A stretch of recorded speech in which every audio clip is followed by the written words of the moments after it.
il n'y aura aucun enlèvement secret.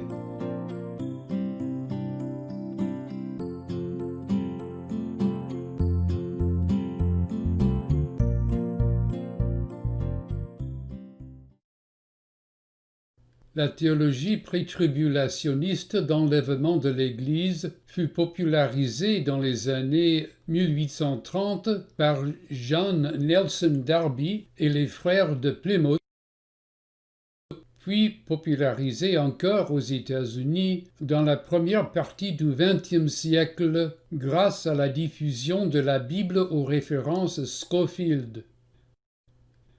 Cet enseignement reste une doctrine fondamentale de bien des soi-disant prédicateurs prophétiques qui produisent des milliers de sermons, de livres et de vidéos diffusés en ligne. Les missionnaires évangéliques ont apporté cette doctrine douteuse dans tous les pays au monde.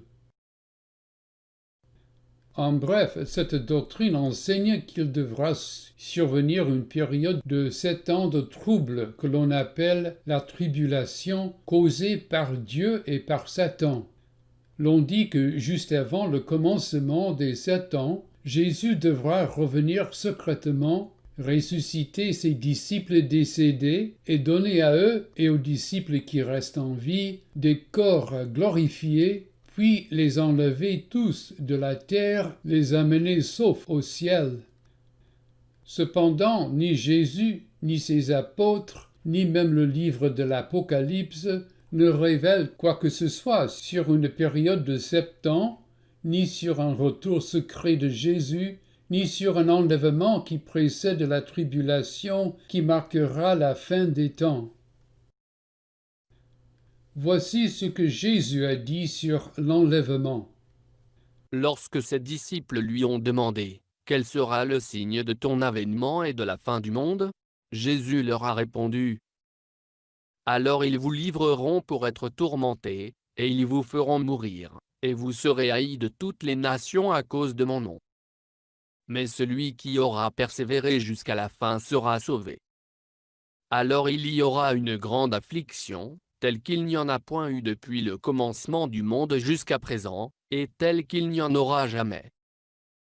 Comme l'éclair sort de l'Orient et se fait voir jusqu'à l'Occident, il en sera aussi de même de l'avènement du Fils de l'homme. Et aussitôt après l'affliction de ces jours-là, le signe du Fils de l'homme paraîtra dans le ciel, le Fils de l'homme venant sur les nuées du ciel, avec une grande puissance et une grande gloire.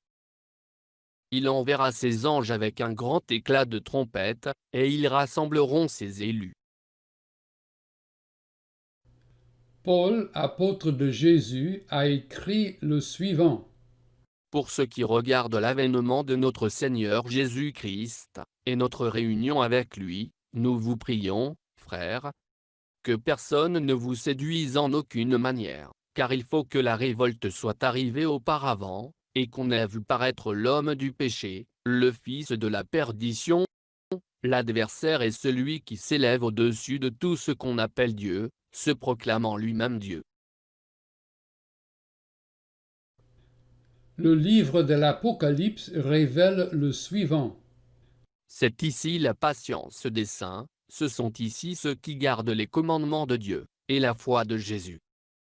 Et j'entendis une voix du ciel qui me disait, écrit, heureux dès à présent les morts qui meurent dans le Seigneur. Oui, dit l'Esprit, car ils se reposent de leurs travaux, et leurs œuvres les suivent. Je regardai encore, et voici, il y avait une nuée blanche, et sur la nuée quelqu'un assis qui ressemblait au Fils de l'homme, ayant sur sa tête une couronne d'or, et en sa main une faux tranchante. Alors celui qui était assis sur la nuée, jeta sa faux sur la terre, et la terre fut moissonnée.